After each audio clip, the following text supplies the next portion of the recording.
नमस्कार। आज हम सुमित्रा नंदन पंत के द्वारा रचित कविता वे आंखें का अध्ययन करेंगे। वे आंखें सुमित्रा नंदन की एक प्रगतिवादी कविता है। जैसा कि हमें पता है कि सुमित्रा नंदन पंत छायावादी कवि हैं। वो प्रकृति के ऊपर कविता लिखते हैं, इसीलिए उन्हें प्रकृति का सुकुमार कवि के रूप में भी जानते हैं।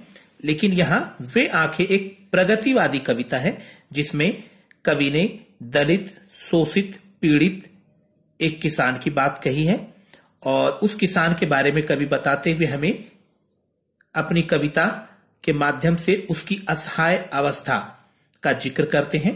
तो देखें ये कविता।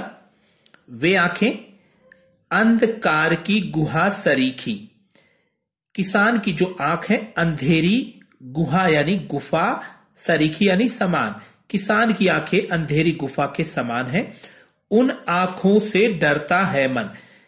किसान की आंखों की ओर देखने से भी कवि कहता है मानो मन में डर और भय पैदा होता है। जैसे अंधेरी गुफा में या अंधेरी कमरे में देखने में मन भयभीत हो जाता है, इसी तरीके से अंधेरी गुफा के समान किसान की आंखें हैं और उन आंखों की ओर देखने से मन डर से भर जाता है। क्यों? भरा दूर तक उनमें दारुण। कवि कहता है कि किसान की आंखों में दूर तक दारुण यानी पीड़ा, दुख, दर्द व्याप्त है कि किसान की आंखें अंधेरी गुफा के समान है और उन आंखों से मन डरता है। उधर देखने से भी मन में भय उत्पन्न होता है क्योंकि उन आंखों में दूर तक दर्द और पीड़ा भरी हुई है। दैन्य दुख का नीरव रोदन। दैन्य यानी दीनता, दुख का नीरव यानी मौन, रोदन यानी रोना। और किसान की आंखों में दर्द और पीड़ा है और इस पीड़ा को मानो उसने मौन रोदन में सहमति दे दी है। मौन रोदन यानी अंदर ही अंदर वो घुट रहा है। अपनी दीनता और अपने दुख की वजह से वो मानो अंदर ही अंदर घुट रहा है और इस कारण कवि कहता है कि उसकी आंखें अंधेरी गुफा के समान दुख और दर्द से भरी हुई हैं, जिधर देखने से मानो डर लगता है। और उसकी आंखों में दुख है, दर्द है और उस दुख दर्द को मानो किसान ने अपना नीरव रोदन यानी मौन रुदन के माध्यम से सहमति दे दी है। वह स्वाधीन किसान रहा। कवि कहता है कि जो ऊपर दर्द से पीड़ित, दुख से भरा हुआ जो किसान है वह स्वाधीन किसान रहा। कभी वह एक समय आजाद और स्वतंत्र किसान था। अभिमान भरा आंखों में इसका और उसकी अपनी खेती बाड़ी थी, इस कारण उसकी आंखों में इस बात का गर्व था। छोड़ उसे मझधार आज। आज मझधार यानी बीच में, दुख के भंवर में, दुख के बीचों बीच में। छोड़ उसे मझधार आज, संसार कगार सादृश्य बह खिसका।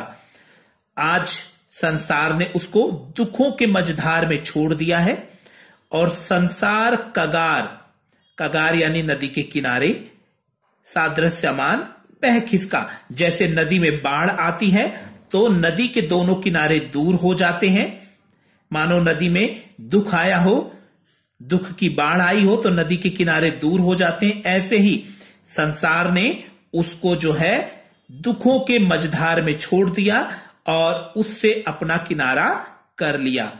यहां पर बहुत ही सुंदर उपमा अलंकार के माध्यम से कवि ने बताने का प्रयास किया कि जिस तरीके से नदी में बाढ़ आने पर दोनों किनारे दूर हो जाते हैं, ऐसे ही संसार ने भी जब किसान के जीवन में दुख आया तो उससे किनारा कर लिया। लहराते हुए खेत द्रगों में, द्रग यानी आंखें, लहराते हुए खेत द्रगों में। किसान की आंखों के सामने उसके लहराते हुए खेत दिखाई देते हैं, यानी उसे अपने खेतों की याद आती है लहराते हुए। हुआ बेदखल अब वह जिनसे, बेदखल यानी जो उससे अब छीन लिए गए हैं। किसान का वह खेत जो उससे अब छीन लिया गया है, वो हरा भरा खेत उसकी आंखों में उसे दिखाई देता है, उसको याद आता है। हंसती थी उसके जीवन में हरियाली जिनके तड़ तड़ से, हंसती थी, यानी उसके जीवन में हंसी खुशी थी। किसकी वजह से? उस लहराते हुए खेतों के कारण उसके जीवन में खुशहाली थी, उसका जीवन सुखमय था। हरियाली जिनके तृण तृण से, तृण तृण यानी तिनके तिनके से, हरियाली हरे भरे, उसके जो खेत थे वो हरे भरे थे, उसके तिनके तिनके से उसके जीवन में खुशियां थी। और उन खेतों से अब उसको बेदखल कर दिया गया है, उन खेतों की उसे याद आती है। आंखों ही में घूमा करता वह उसकी आंखों का तारा, किसान की आंखों में हमेशा घूमता रहता है। कौन? उसकी आंखों का तारा, उसका बेटा। मुहावरा है ये, आंखों का तारा मुहावरा। उसकी आंखों में हमेशा घूमता रहता है उसका बेटा। कारकुनों की लाठी से जो गया जवानी में ही मारा। कारकुन यानी जमींदार, साहूकार के कारिंदे जो कि लगान वसूल करते हैं। और जब ये कारकुन लगान वसूल करने आए तो शायद उसके बेटे के द्वारा विरोध किया गया, तो ऐसे में किसान के बेटे को लाठी से पीटा गया, जिसकी वजह से वो जवानी में ही मारा गया। तो ये वे आंखें कविता एक प्रगतिवादी कविता है, जिसमें किसान के दुख दर्द को कवि ने हमें बताया है। खड़ी बोली हिंदी में रचित कविता है, मुक्त छंद है और इसमें करुण रस का प्रयोग किया गया है। अब हम इसके अलंकार देख लेते हैं। यहां पर दैन्य दुख अनुप्रास अलंकार के बारे में हमें बता रहा है, दा की आवृत्ति होने से। दूसरा हम यहां देखते हैं संसार कगार सादृश्य, ये उपमा अलंकार के बारे में हमें बताता है। अंधकार की गुहा सरीखी, अंधेरी गुफा के समान किसान की आंखें मानी गई हैं, ये भी उपमा अलंकार के बारे में हमें बता रहा है। तृण तृण, ये हमें पुनरुक्ति प्रकाश अलंकार का यहाँ पे बहुत सुंदर उदाहरण देखने को मिलता है। और ये आंखों का तारा, यहां पर आंखों का तारा मुहावरा है, बहुत ही सुंदर तरीके से कवि के द्वारा अपनी बात को यहां अलंकारों के माध्यम से भी व्यक्त किया गया है। अगली पंक्ति में कवि हमें बताता है, बिका दिया घर द्वार। महाजन ने अपना लगान वसूल करने के लिए किसान का घर और द्वार यानी आंगन भी बेच दिया। महाजन ने ना ब्याज की कौड़ी छोड़ी, और महाजन ने अपना एक पैसा भी नहीं छोड़ा, किसान का घर और द्वार तक बिकवा दिया। रह रहे आंखों में चुभती वह कुर्क हुई बर्धों की जोड़ी, बर्धों यानी बैल, उसको रह रहकर उसकी आंखों के सामने उसके जो बैल हैं, उसकी जो बैलों की जो जोड़ी थी जिसके द्वारा वो किसान का काम करता था, खेत जोतने का काम करता था, उसको भी महाजन ने बेचकर अपने ब्याज और अपने धन की वसूली की। यहां पर हम देखते हैं बर्धा शब्द ग्रामीण शब्द है और घर द्वार रा की आवृत्ति होने से अनुप्रास है, कौड़ी छोड़ी रा की आवृत्ति होने से अनुप्रास है, रह रहे में पुनरुक्ति प्रकाश अलंकार है। पूरी कविता खड़ी बोली हिंदी, मुक्त छंद और करुण रस की अभिव्यक्ति करती है। उजरी उसके सिवा किसे कब पास दुहाने आने देती। उजरी नामक किसान के पास एक गाय थी, उजरी यानी सफेद, यह भी ग्रामीण शब्द है। उजरी नामक किसान के पास एक गाय थी जो सिर्फ अपना दूध किसान से ही दुहाती थी, किसी और को अपने पास आने नहीं देती थी। दुहाना शब्द भी, ये भी ग्रामीण शब्द है। आह आंखों में नाचा करती उजड़ गई जो सुख की खेती, किसान की आंखों के सामने हमेशा उसके वो सुख के दिन हमेशा मानो नाचते रहते हैं, उसे याद आते रहते हैं। वो कौन से दिन थे? उसके हरे भरे खेत थे, उसका बेटा था, उसके पास बैल थे, उसके पास गाय थी, घर था, द्वार था, वो सारी बातें उसको हमेशा याद आती रहती है। बिना बिना दवा दर्पण के घरनी, घरनी यानी पत्नी, ये भी ग्रामीण शब्द है। दवा दर्पण में अनुप्रास अलंकार हमें देखने को मिलता है। उजरी और उसके में ऊ की आवृत्ति होने से अनुप्रास अलंकार देखने को मिलता है। बिना दवा दर्पण के घरनी, बिना दवाई के घरनी जो है पत्नी, स्वर्ग चली आंखें आती भर, उसकी पत्नी बिना दवा के स्वर्ग सिधार गई और ये देखकर आंखें भर आती हैं कि पहले उसके खेत छिन गए, उसके बैल छिन गए, उसकी गाय छिन गई, घर द्वार छिन गया, बेटा मर गया और अब उसकी पत्नी भी स्वर्ग चली गई। देख रेख के बिना दुधमुही बिटिया 2 दिन बाद गई मर, और उसकी पत्नी ने एक बेटी को जन्म दिया था, वो भी मां के स्वर्ग चले जाने के बाद उसका देख रेख नहीं हो पाई और वो दूध से वंचित रही और वो बिटिया भी 2 दिन के बाद स्वर्ग चली गई यानी उसका भी निधन हो गया, वह भी मर गई। अर्थात किसान की असहनीय पीड़ा को यहाँ व्यक्त किया गया है। यहाँ पर दुधमुही शब्द में, घरनी शब्द में, ये सब बिटिया शब्द में, ये सब ग्रामीण शब्दावली का यहाँ पर बहुत सुंदर कवि के द्वारा प्रयोग किया गया है। दवा दर्पण में अनुप्रास अलंकार है, देख रेख में अनुप्रास अलंकार है।